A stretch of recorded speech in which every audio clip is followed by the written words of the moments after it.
Hello and welcome to episode 42 of the LiveFitNow Podcast. My name is Vicki Brown and I am your host.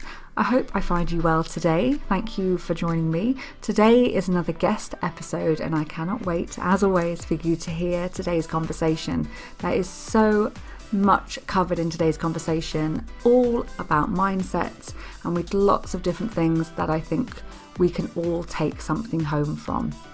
Not only are there lots of things you will take home purely from listening to the conversation, you have also got a free download of 10 resilience tips that you can find in the show notes. So without further ado, I'm going to leave you with the conversation. My guest today is a learning and development consultant specialising in mindset. I'm looking forward to diving into what he does today. His name is Chris Mooney. Welcome to the LiveFitNow Podcast, Chris. Thank you for joining me today. How are you? Thank you. I'm really well. Thank you for asking me. It's great to be here. Yeah, I can't wait for this conversation. So as always, I love to start the conversation by just finding out a little bit more about you. What is your background and why have you chosen to specialise in this area of mindset? Okay. Well, like you say, I'm a learning and development consultant and I've been doing that for over 20 years, if you can believe it. I know I don't sound that old, podcast listener. Definitely not. I always think of it as around about, do you remember that time when Kylie Minogue, she had a big comeback with Spinning Around? I very much remember that.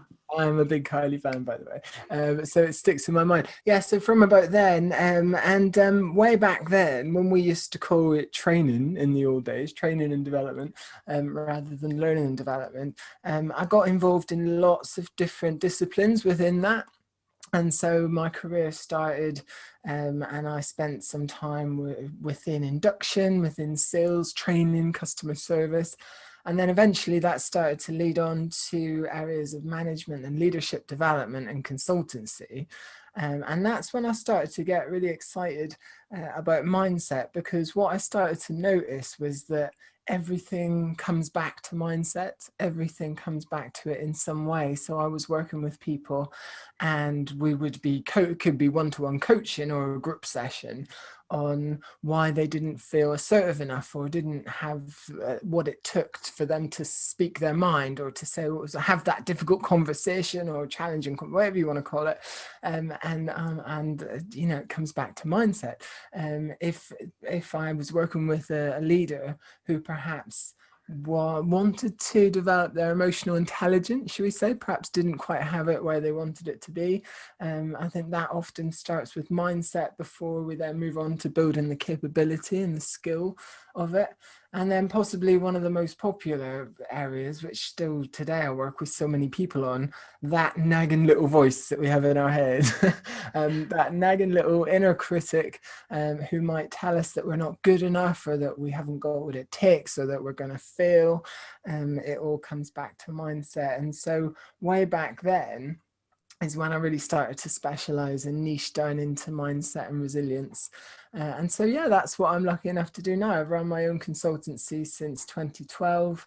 And yeah, I generally support people through that group facilitation or virtual at the minute, of course, or one-to-one coaching. Wow, it sounds fantastic. And I definitely couldn't agree with you more when it comes to mindset. It is so powerful. And something that popped into my head while you were talking is, do people realize that it's mindset they need to work on, or is it perhaps something that people are now more aware of? Perhaps when you were sort of in the early days of it, you were noticing it, but it wasn't quite there yet, because I do feel there's more of an energy around it now. Yes, yeah. Well, I wonder why that could be. There's more energy at the minute. Yeah, and I do like to point out, you know, I've been focusing on it for quite a few years, not just this last year. I haven't jumped on the bandwagon.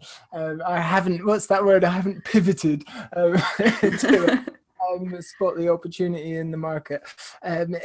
Just short answer, no, I don't think people are that aware. And yes, I agree. I think that, in the last year, in all seriousness, I think it has woken a lot of people up to the importance of mindset. Yet I still believe that, and this is just based on my experience of when I work with people, that we take so much of this stuff for granted, that we don't do the hard work. I'm generalizing hugely here, but generally speaking, we don't do the hard work to really understand what makes us tick and why we react in certain ways, or why we have certain issues or challenges or whatever. And this stuff runs really deep. It does take work.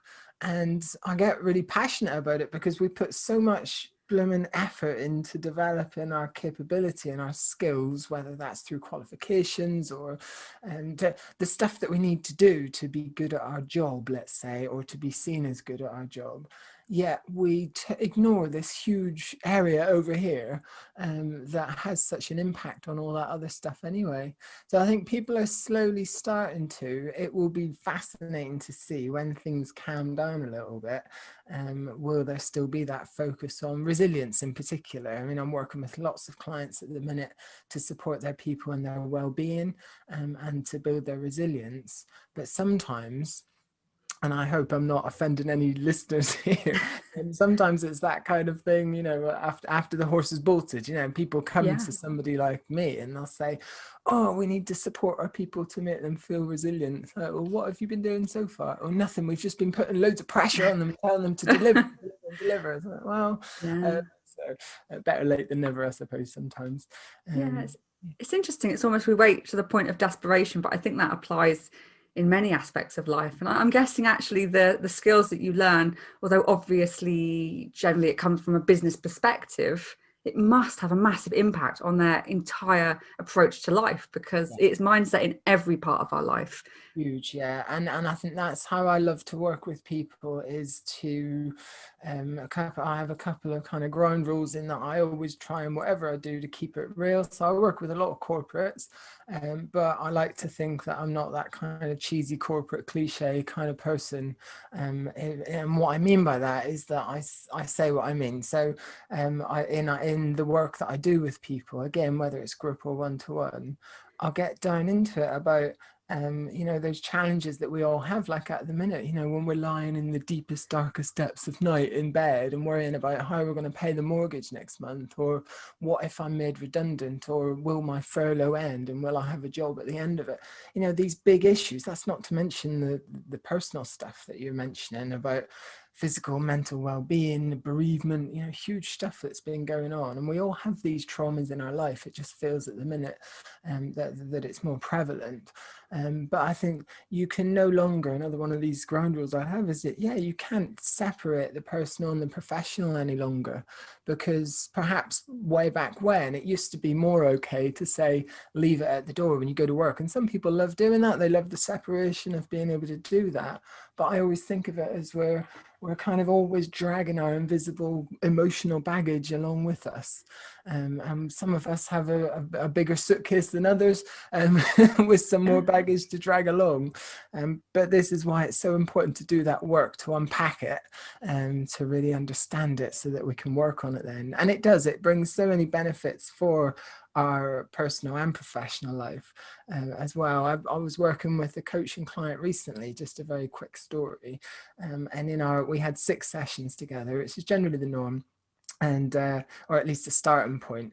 And in our first session, she was kind enough to share that she had been struggling to have a challenging conversation, we'll call it, with somebody at work.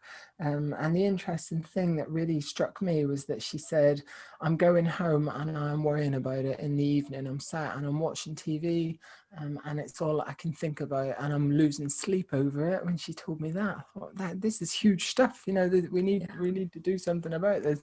And so that's often that kind of crossover effect that I'll help people with, where if we can help in a professional sense, it has so many benefits personally.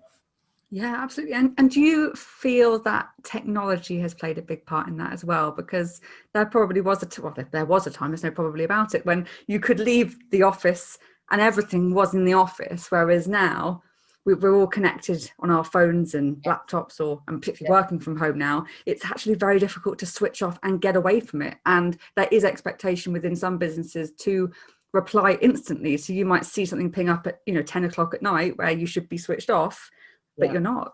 Yeah, now more than ever, isn't it? I think now what's fascinating there is that this last year-ish is already starting to spring up some stuff like that. So what I'm seeing a huge amount of is there is much more, of course, flexibility and empowerment depending on the culture of the organization that people are working in.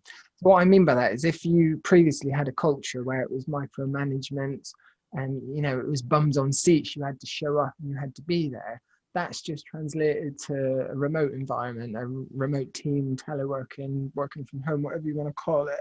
And so nothing much has changed. Whereas with that greater flexibility, people initially thought, oh yeah, this is brilliant. I can manage my own schedule. I can deliver what I need to do when I need to do it.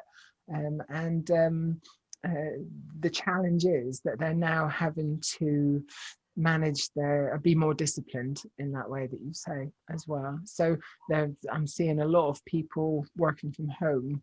There's quite a lot of guilt going on at the minute with some people that I'm working with, where they feel that they need to show up at 10 p.m. like you say, and often it's self-imposed pressure that we have. So kind of, if we lift that up into mindset and we ask questions like, well, what would happen if you didn't respond at 10 p.m? Often the answer is, well, nothing, I could just do it in the morning. But we feel that because how we see ourselves is all wrapped up in kind of how we want others to perceive us, and we want to be seen as capable and all that kind of stuff. Like I say, it always runs quite deep.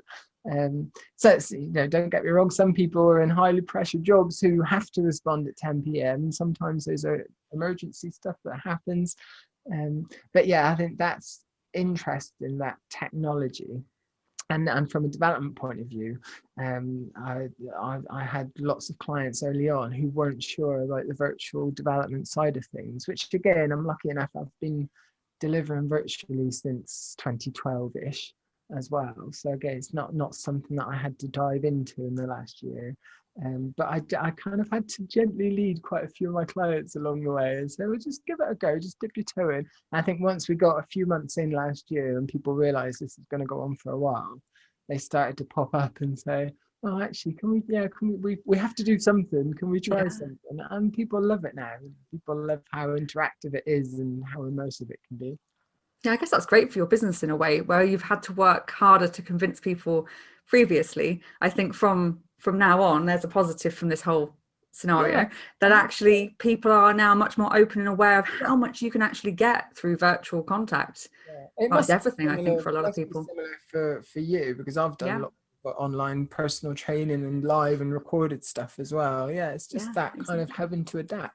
Yeah, it's shift of perspective. I think sometimes when people don't particularly like change, they're often quite resistant to it. So therefore, when you basically have no choice, you either give it a go or you don't.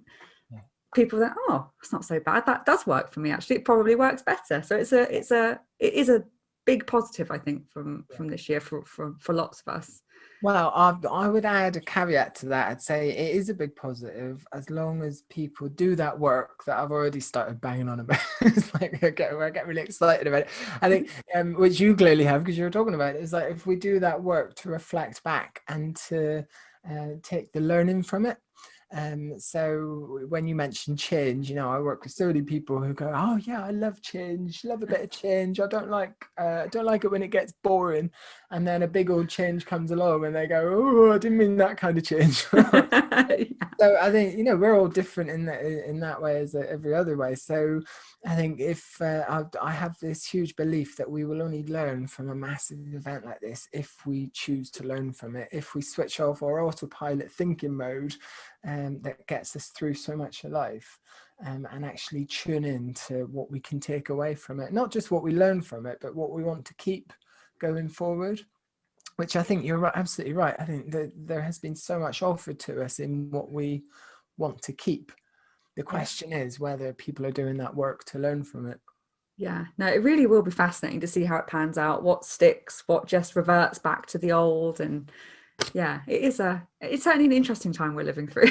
We're not going to forget about it, are we? One word for it.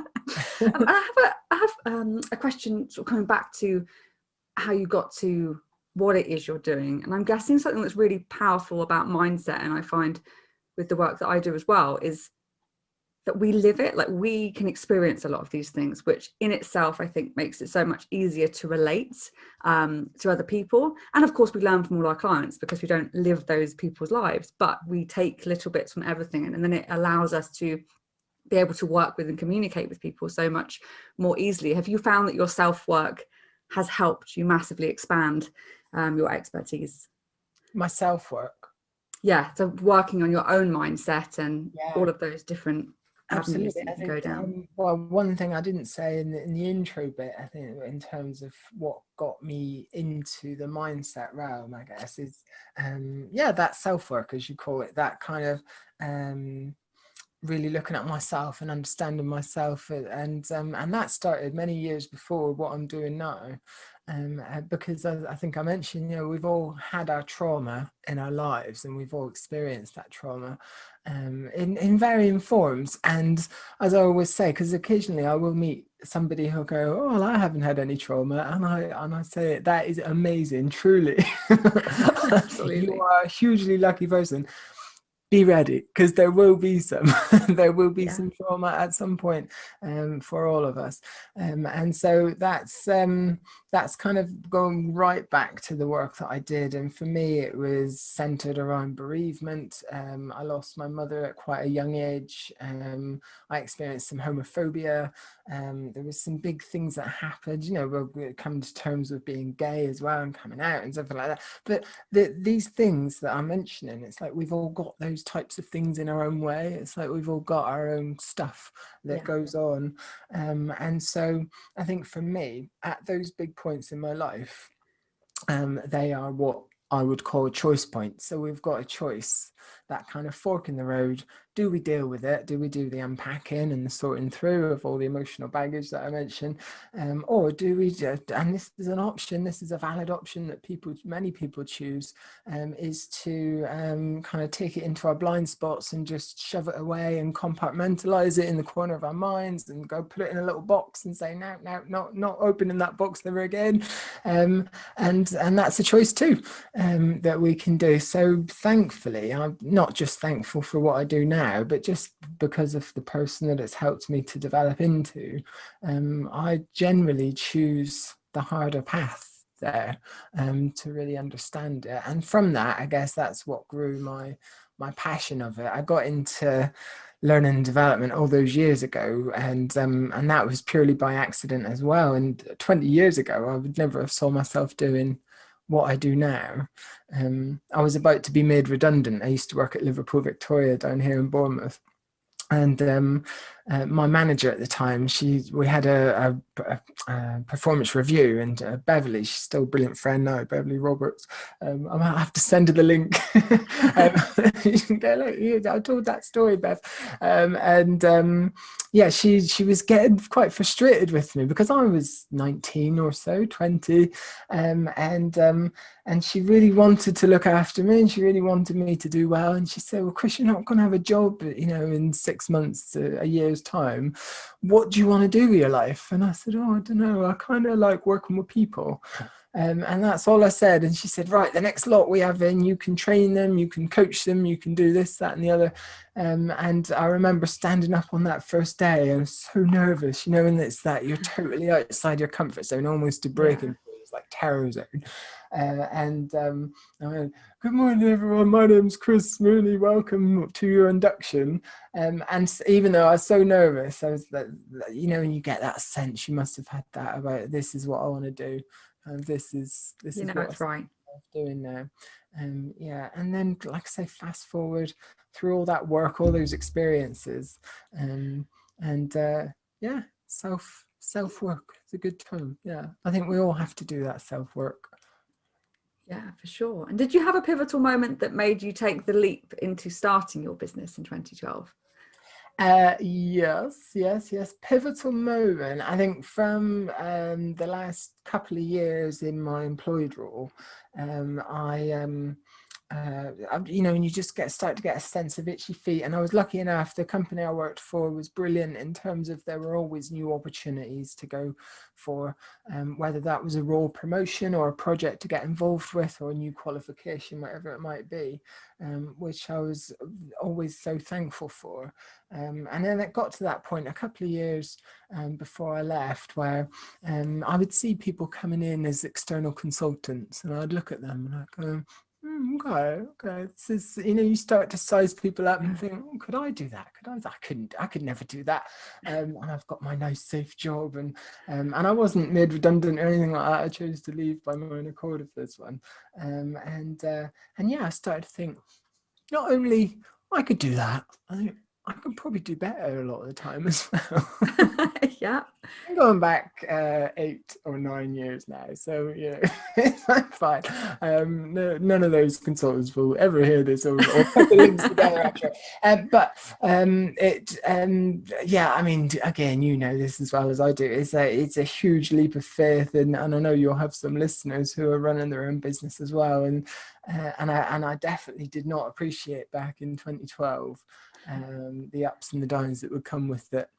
And the huge learning curve. It's like I went from one day being a bit of a learning and development pro, if you like. I could design learning, I could deliver it within my realm of what I knew about, and I could stand up in front of crowds of people, and all that kind of stuff was all good.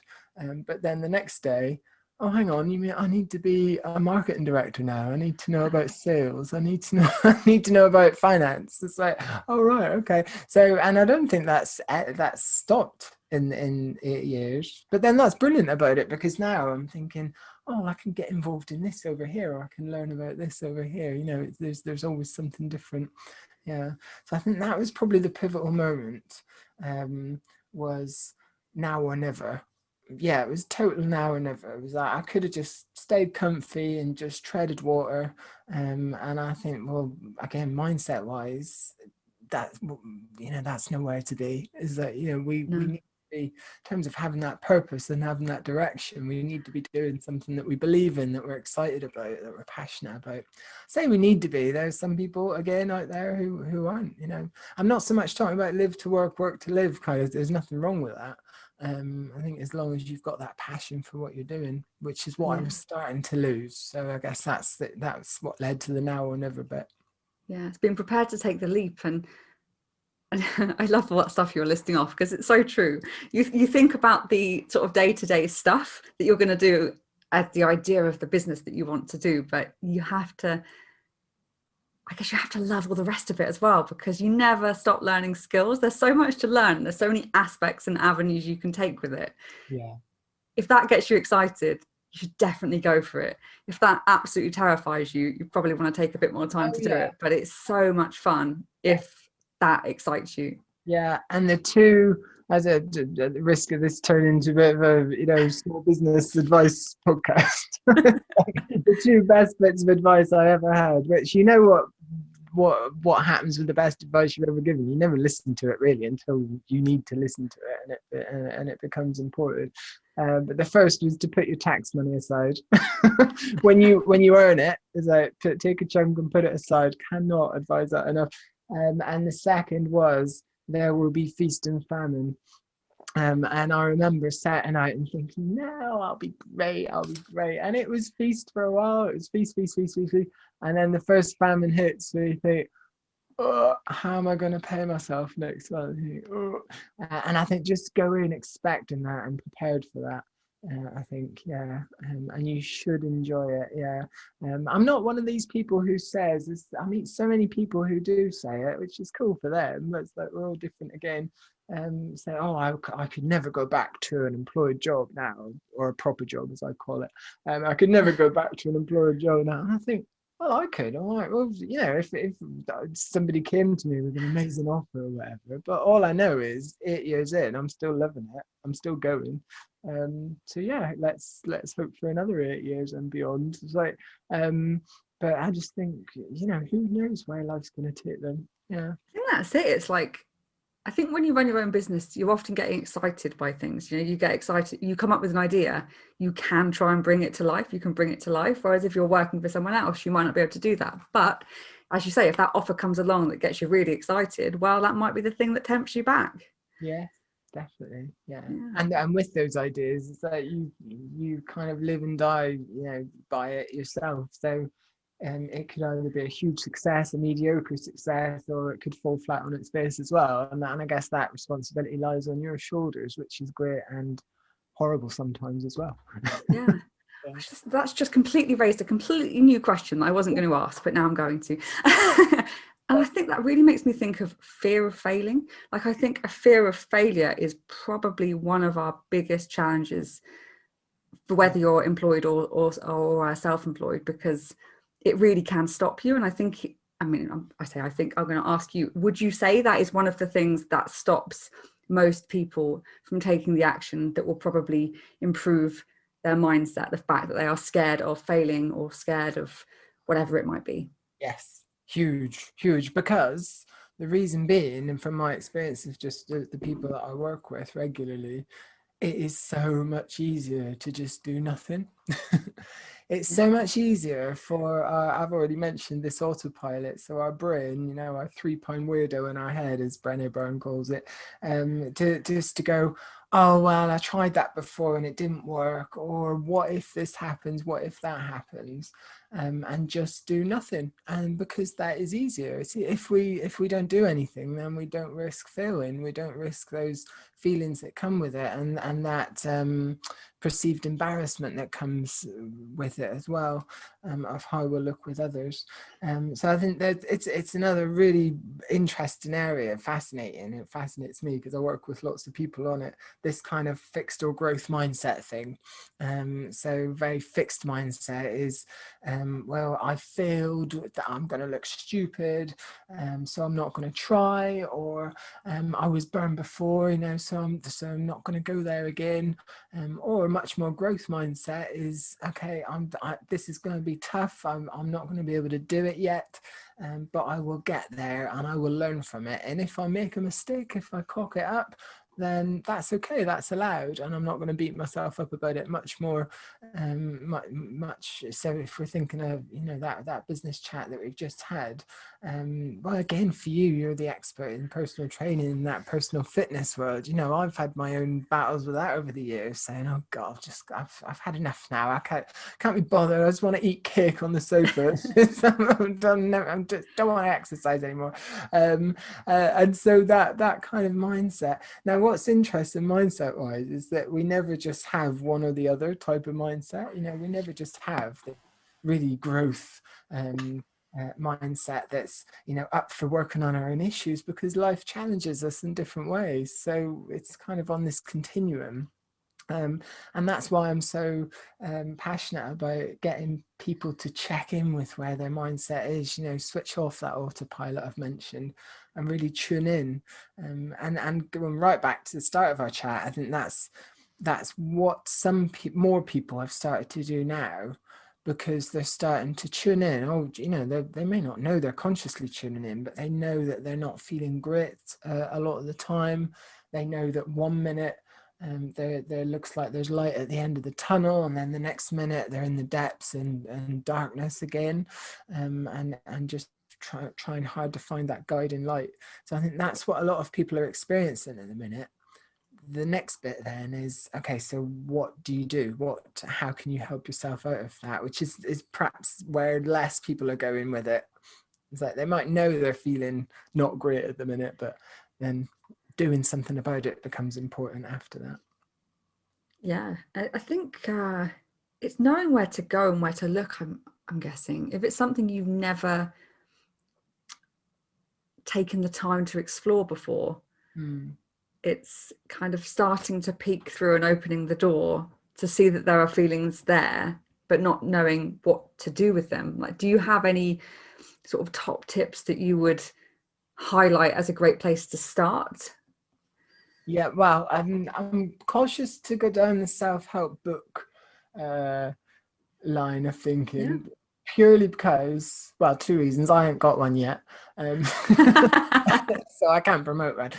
No, but seriously, there are millions. There are so many of varying quality, of course. Perhaps I might have a think and put a few of my top favorites on there. They're books, of course, that self-help genre is it can be amazing if you know where to look. So, but the first thing I would say, tip-wise, is just give yourself permission. I think you're absolutely right. So many of us are getting a little bit better now at starting to notice certain things, or starting to realize, and doing that tuning in. I think the one thing that's become so important is that we have to give ourselves permission to feel the way that we feel. So that's important. That becomes important because in two ways, of course, if we're not feeling great, we need to give ourselves that permission rather than rush ourselves through and try and, this whole toxic positivity thing. We try and force ourselves to be happy when we just feel dreadful. But also, if we're feeling great, if we're feeling brilliant, that's allowed too. And I think this weird human nature that we have is that well, that's another issue, but we're constantly plugged into social media and 24-hour news. We're surrounded by either how perfect other people's lives are, when they're not, by the way, we all know that. It's just what they want us to think, or complete dread and disaster, which again is the agendas that the 24-hour news pushes as well. So it's okay to have a brilliant day. It's okay to have a great day. And I think make the most of that, because, things are changing by the minute, by the hour, not even by the day at the minute for each of us. So I think that becomes really important, is just, and one very practical way I often offer people to do that is just make it part of your daily practice. So for me, it works really well in the morning, partly because I'm not a morning person, never have been, and probably, by this stage in my life, probably never will be. So with my huge amount of caffeine in the morning, I check in and I rate my mindset out of 1 to 10. 1 being depths, dreadful, 10 being this is going to be an amazing day, this is going to be fantastic. And quite often I find myself between a 6 and an 8. Sometimes I'm around about a 4. And I think if we can get good at just doing something as simple as that in the morning, or when we just become conscious of it, it can be any time, then it becomes really easy to check in and then ask the question, okay, why am I a 4? Why am I a 6? What's going on? What's going on physiologically? So what signals is my body sending me? For example, another coaching client I've been working with recently, we were working along these lines, and it was coming up to payday. It was coming up to payday where those physiological signs, the slightly raised heart rate and the sweaty palms and the palpitations and things like that. And when we got down into it, it was about not being secure enough to know how long those paydays are going to keep going for. And so that led to some more work and some more stuff that we could do, both tangible and intangible sometimes, because I think that we have to accept that sometimes with mindset, things lie more in the intangible. So what I mean by that is, so if we can get good at that 1 to 10, tune into where your mindset is regularly. One of the most intangible tips that I can offer is that importance of keeping perspective.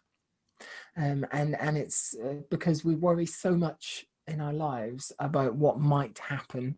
We spend so much of our time either thinking about what has happened, what might happen in the future. We're not living in the present. So we worry about what if this happens, what if that happens, we disasterize.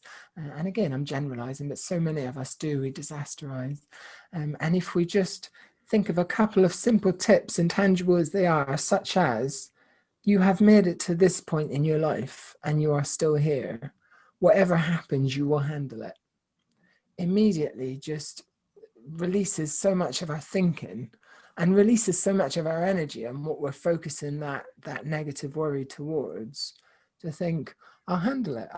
I made a little sign that sits by my desk here years ago, because when I kind of learned I nicked that tip from Susan Jeffers from Feel the Fear and Do It Anyway. I think she wrote a whole chapter on it in her book. That's one of the ones I would recommend. That's a really good one.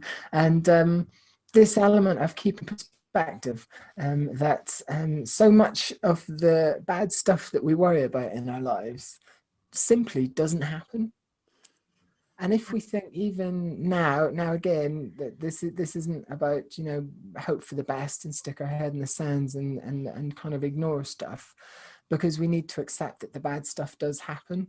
I've mentioned that trauma that we're all hit by, and we have to be ready for that.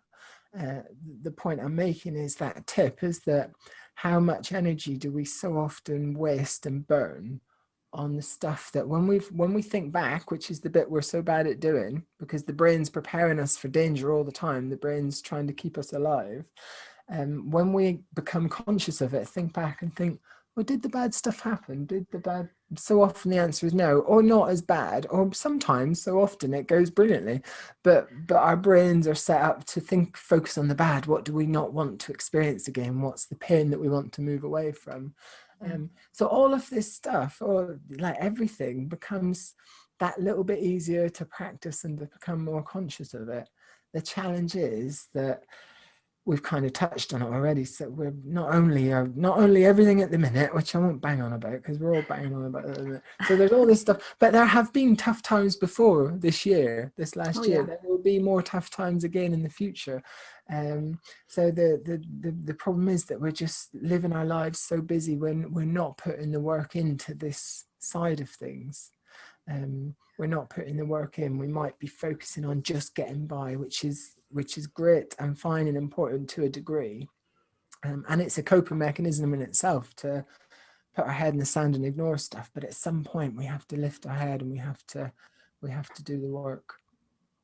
Yeah, and it just shows that we always have something up our sleeve that we can do to help ourselves, and just not necessarily make us feel great that day, because as you say, you might just have one of those days sometimes where everything's just a little bit more on top of you and harder to deal with. But if you can give yourself that perspective, and even just if you have woken up knowing it's not the best of days, giving yourself a little bit of time in the day to do stuff that makes you feel a little bit better. You might still not get anywhere near a 10, but it can stop you sliding further down the scale. Yes. Yeah, I love that. That's a brilliant point, because it's not about when we tune in to say, oh, I'm a 4. It really isn't about saying, okay, what can I do to become a 10? Because that's just unrealistic. So I think first and foremost, that tip I mentioned is give yourself permission to be that 4. Because how does it feel when somebody comes along and they try and help us out of it and they say, oh, well, don't worry about it, it might never happen. What's the other stuff that people say? Keep your chin up. Or smile, just smile, that'll help. And all those things, again, that goes a little bit back to that toxic positivity I've just mentioned, but they all have a place in terms of general positivity. For example, smiling, the science and research time and time again says it releases endorphins and it does great things, and so on. It might never happen. I've just talked at length about focusing on, you'll handle it, but that's with a very practical thing, as intangible as it is. I think that we have to be ready to go there. So what I mentioned was, that's what I mean when I'm talking about give ourselves permission, is that we have to be ready to move through that. We have to kind of have that permission, just be a 4, well, whatever number we are. And then, as you've just said, to do something. At some point, there has to come a point when we move ourselves through it. So at some point then, all right, what can I do that's going to help to get me to a 5 or a 6? Like for me, that is generally 9 times out of 10, that is walking the dogs. It's getting away from my desk, it's walking the dogs. And most importantly, for me anyway, this is just a me thing, particularly the times when I cannot be bothered. particularly the times when I just, I can't, bloody dogs, they can wait till tomorrow. They're old anyway. They don't, they could live without a walk for a day. And then as soon as I'm out there, I force myself out. Within 10 minutes, it's like this mindset reset. It's like I come back, I feel better, I feel different, and it might just be a couple of points where I've nudged myself up. But just that, and again, there's science. This is science, folks. It's like, that intake of oxygen to the brain, the blood flow, and so on. Seeing nature, yeah, being out and about and being with people and things and dogs and whatever that you love, all that kind of stuff wrapped up. But yeah, I think that's an interesting point there about particularly the times when you don't want to is possibly the times when you might most need it. And I find that a lot with my coaching clients is that quite often, more often than I'd like, if I'm really honest, and we have a laugh about this, by the way, because I often bring it up in our first session, and I say, so what's going to happen if we get 4 or 5 sessions in and you just can't be bothered, you're just not having a great day? And they always say, invariably, they go, "Oh, well, that's fine. It won't be a problem, Chris. It won't be a problem." I go, "All right, okay." And then guess what often happens? 4 or 5 sessions down the line, I get a text or a WhatsApp, and I say, "Oh, I'm really busy with work tonight. Can we just not do our coaching? Can we reschedule it?" And anyway, where we get to is that's so often the time when I manage to catch them and I go, "Oh, actually, I give them a quick call, we have a quick chat or something." And at the end of it, they go, "Do you know what, Chris? I'm so glad that you made me have this coaching session tonight, because I just did not want to do it, but I feel in such a different place with it now." Yeah. So when we kind of just not feeling it, I think whatever it is that you do, I think just do something. I agree. I couldn't agree with you more. It's so important. I think it very much draws us into the M word, motivation.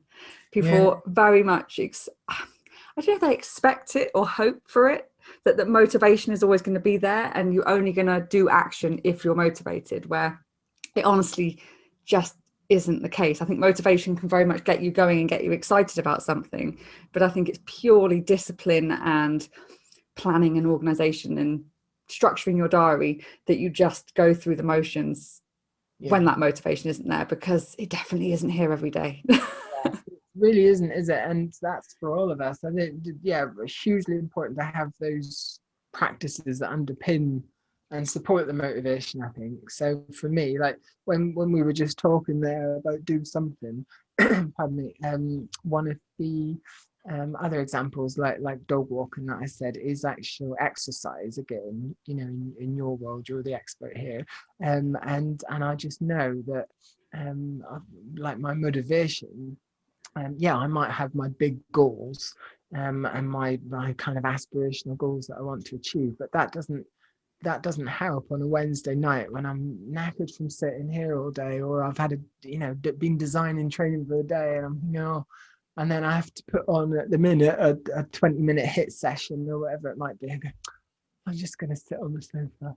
I'm just going to sit on. But I think that motivation part for me is about thinking not only how smug I'll feel after, because I've done it, but also kind of how much better I'll feel within myself because of all that, that kind of the endorphins and the not just that I've done it, not just that I can tick a box and say I've done my exercise, but I think motivation wise, it's an interesting thing, because so often that's very short term, where we have to continually find and tune into our motivation, kind of our why, our purpose.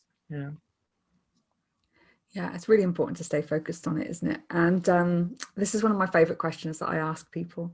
And it's, are there any common myths linked to your industry that you would like to debunk?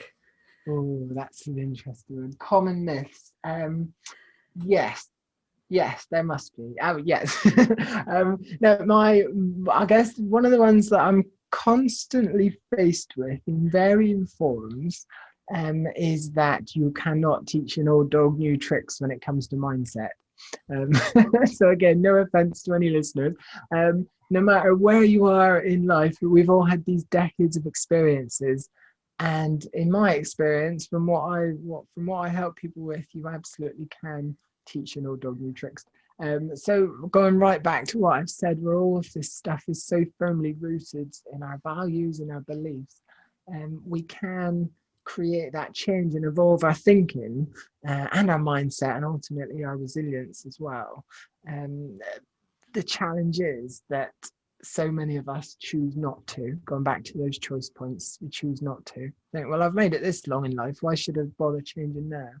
So I guess that links a little bit to the motivation that you've just mentioned. Sometimes we have to help people to find that motivation or find it ourselves. And I think going back to those intangibles that we talked about, another myth or misconception, it's just that I've already kind of touched on this. We put so much time into developing our qualifications or our skills, the stuff that we need to be seen as capable and competent in what we do, that the large majority of us give no thought whatsoever to our mindset. And I guess the misconception there is that so many of us believe that our mindset just looks after itself. And over this last year, people have started to realize that slightly cheesy phrase, you can't pour from an empty cup. And yeah, I think it's like we've gone right back to the start. We've started to wake up quite a lot of people, when it comes to it. Do you think a lot of it is about empowering people to realize that there is a lot more choice in their life than perhaps they realize? It's an interesting one. There's a lot more choice. I think there's huge empowerment there when we realize that whether we have a choice or don't have a choice, we can still make decisions within that. So what I mean by that is that there is so much going on at the minute, for example, where choice has been removed, shall we say. So we can't choose to go on holiday, we can't choose to spend physical time with our nearest and dearest. The list goes on in various levels of severity, I think. And I think the choice there is again going back to that, what we choose to focus on. It's like, do we give it all our energy? And it's like, I live with somebody, my nearest and dearest, Sean, and he is a holiday addict. Now, he has been struggling hugely this year, quite rightly, and I understand. And I feel for him of not getting away, of not having any kind of holiday this year, like all of us. And I kind of, he loves this, by the way, and I try and coach him out of it. Shut up, stop coaching me. Anyway, we, on our dog walks generally, we'll have these conversations. I say, but they will be happening. It's horrible. It's just horrible. But we have no other choices to just focus on when it will come. And that's just one little example. So I think that we all have, I love that question, because we all have a choice when it comes to mindset. And I think for me, the choice is going back to earlier when I mentioned kind of where are we choosing to give our focus? Are we choosing to focus on the stuff that we can have an impact on? Yeah. Or are we putting all our focus to that stuff that arguably is just hugely outside of our control? It's that whole control influence thing, and where we get the payoff from where we put our focus. And sometimes deciding not to focus on it is still making a decision. It's still doing something practical that helps our mindset. It's focusing our energy, I guess, on the things that we can control without allowing ourselves to get too frustrated with all those things that we can't, because it doesn't change. We can get as frustrated as we like, we still haven't got those things in our control. So it's so much easier on those tiny little things that we can do, just to look upon them, because that's going to make us just feel a little bit lighter, I think, because it weighs heavy if you really stop and think about all of the sort of rubbishy stuff that we've had to deal with. That's just going to make us feel bad. Like, we know it's going to make us feel bad. It's not going to make anyone feel good. So if we can, on things that might seem smaller and perhaps less significant, they become more significant and more important. Yes. Yeah. I think it's quite conceptual, isn't it? Saying, oh, don't worry about the stuff that you can't control. And there's a lot of value there. There is. I think we have to remember we can still affect change in our own little world, in our own little way. And I think lots of small change adds up to, a big difference. And we see these huge movements that happen from that. So I guess where I'm not going with it is just kind of put up with stuff and don't challenge things, and don't, we've all got that choice there as well of whether we do or don't challenge as well. But I think that, the fact is that we burn so much energy on the stuff that we just have no choice in. And there's a choice there. No, I agree. What have you found to be your biggest challenge in helping and educating people in regards to mindset? Biggest challenge, I think it's kind of linked to what we've been talking about. The challenge I most find is that people have to be ready and willing to do the work. So it's like any development. So like your world of personal training and fitness and all that kind of stuff. You must have seen this a million times as well. Is like, if we're forced into it, or like I noticed on your website, you offer gift vouchers. So that must be interesting. Like, oh, here, I bought you a block of PT sessions. What are you trying to say? When we're forced into it, it's like, I've had people over the years, many people, of course, like shoved into a training room, from their manager, or sent on a virtual course now, going, oh, you're going to a session at 9 o'clock next Thursday. What's it on? Oh, I don't know. Just be there. You need it, or whatever. We've all had that happen to us in some sort of way. So I think where people either expect the work to be a silver bullet, so to be the answer to all their problems, or a quick win, or they're just not willing to do the work, and that can be interesting in various different ways, like the coaching stuff I mentioned. There's always an interesting element there when it's people who have been nominated by their manager, let's say. I think we always tend to get into it much quicker. If I have an individual who's come to me and they say, Chris, I need to do some work on my mindset, can you help me? And we can get kind of right into it from that point on. But there's always that extra little bit of contracting that I have to do with people to make sure they're ready and willing. So I think that's possibly one of the biggest challenges.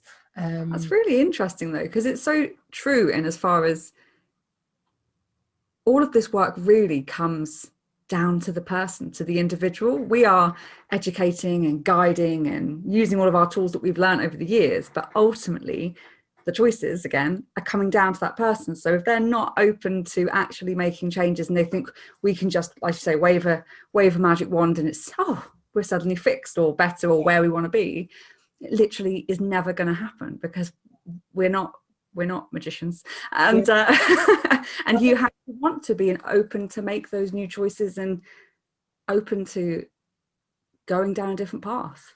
Yeah, totally. And I think that's another challenge in itself, is that realizing that we're never going to be fixed, or we're never going to be the perfect person. It's an ongoing thing that we have to work on ourselves, and yeah, it can be quite interesting getting people there. I guess the other mini challenge often is fair enough, is where some of those tangibles and intangibles that we've been talking about, is where people often want to know what the answer is. Like, I had somebody, and I do often choose not to work with clients as well, because I like to believe, I've got that choice. I've got that we've just been talking about. I've got that kind of control in my world, and I had somebody come to me a while ago and said, we had a lovely, pleasant chat about it. Essentially, it went like this: well, what is this mindset stuff all about? and we had a chat, and I gave my views and said, well, this is that. All right, so if we do coaching, then tell me the things that will really make a difference to me. Like, what will you get me doing? And I tried to say, well, we'll get into it. And not that I didn't want to give anything away. I gave a few examples. I said it really does depend on where we get to through that coaching there. I said, because not every single one of us is very, very different. Anyway, just people, the challenge being often where people are looking for that kind of, well, if I do A and B, then that equals C, and I'll have a perfect mindset. Yeah, and that would be great. It's not often that's the, yeah. You need to get that connection, don't you? That this being on the same wavelength, that you can work together and work through it together. Whereas if you're on very different planes, it just doesn't work, does it? Definitely. Yeah, go with that. It's one of my big favourite questions too. What inspires you? Oh, what inspires me? I think at the minute, what inspires me, and I mean this, and it's going to sound slightly cheesy perhaps, but it's just seeing people getting through, and seeing people getting through and being kind to themselves, being kind to each other. I like to center a lot of my work around what I call the 3 R's. We've covered at least 2, which is resilience and results, and the 3rd R for me is relationships. And I think if we're helping not only ourselves, which a lot of my chat has been centered towards, of course, but if we're helping each other through as well, I think that inspires me. And whether that's some kind of emotion stuff that I see on social media that designed to make us gotta go, oh, that's amazing, the world's not that bad a place, but down to the stories that I hear from people and the teams that I work with. Often there's some beautiful stuff that happens there, where people are not only helping themselves and each other by taking action to do something, they're accepting that it's going to be tough for a while, that it's going to be up and down, but they're still making that positive choice to make a conscious difference. I think that I call it, when I'm working with anyone, and it's going to sound really wrong, but I call them my tingle moments. When I see people doing stuff like that, I think that's what really inspires me, because that's what gives me my why, that kind of why I do what I do. Yeah. It's the stuff that keeps you excited. Yeah. So I'm going to start drawing to a close now. And I like to start finishing off by just giving you the floor to share one thing that you think everyone would benefit from knowing. One thing that everyone would benefit from knowing. I'm going to go with, we've heard it before, I think you can never hear it too many times, but that whole thing of it's okay not to be okay at the minute. I think a lot of my chat early on, we covered it, and what I hope that gets across what I mean by it. But I think so often we're beating ourselves up when we just should not be at the minute. And, we're surrounded by all these so-called experts who are quite frankly making us feel bad by telling us that, oh, all this lockdown time, why don't you write that book you've been meaning to write? Or why don't you learn a new language? And normal people, real people, we listen to that and go, I don't even want to get out of bed at the minute, let alone write a book. It's like, what are you back? So I think just it's okay to feel like that at the minute. I think it's okay not to be okay. Or going right back to what I was saying, it's okay to be okay and make the most of great days. I love it. It's just about getting through every day right now. And you might have a great one and you might have a rubbish one. Yeah. And every single person is experiencing that exact same up and down in their own way. Yes, I like that. I like that again. I've said it before. A slightly cheesy phrase. What is it? We're not all in the same boat, but we're in the same storm. Yeah. We talked about that recently, you and I doing, because I think it's something that's kind of triggers me. I've done the work on it over this last year, actually. A couple of triggers that I've had. The phrase "the new normal." Cringe.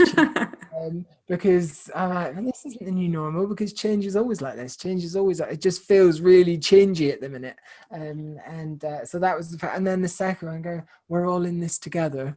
Well, no, we're not. It's like people are in really different situations. It's like not everyone is having the same experience, which again goes back to that thing about helping each other, supporting each other. Yeah, it's about being a community, I think, but realizing our communities are very different, and we are facing very different challenges, and that's all fine. I think again, that whole idea of perfection and social media and just all of that energy, it can be so good and powerful and help get you through it.